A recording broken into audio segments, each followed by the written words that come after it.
ناظرین، آپ دیکھ رہے ہیں بے نقاب نیوز۔ میں ہوں آپ کی میزبان زینت شفتاب۔ آئیے نظر ڈالتے ہیں آج کی نیوز ہیڈ لائن پر۔ دینا سے ویلڈن پولیس تھانہ منگلا کینٹ ڈی پی او جہلم ناصر محمود باجوہ کے احکامات پر منگلا پولیس کے ایس ایچ او اسد علی ابوبکر، ان کی ٹیم کے بہادر ہونہار فرض شناس crime fighter sub inspector Allah دیتا نے چند دنوں میں ہی اندھے قتل کا سراغ لگا لیا۔ اس سلسلہ میں یوسی مغل آباد کے گاؤں کھٹانہ کے رہائشی معروف و سماجی و سیاسی شخصیت چودھری سرفراز خان ہمراہ وفد پولیس تھانہ منگلا کینٹ کا دورہ کیا۔ S H O Mangla cantt Asad Ali Abubakar اور crime fighter sub inspector Allah Ditta کو ہار پہنا کر حوصلہ افزائی کی گئی۔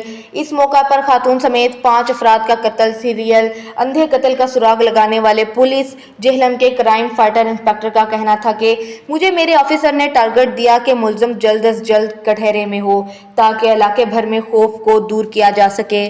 اب دیجیے اجازت، آج کے لیے اتنا ہی، پھر ملیں گے ایک نئی ہیڈ لائن کے ساتھ۔ دیکھتے رہیے بے نقاب نیوز۔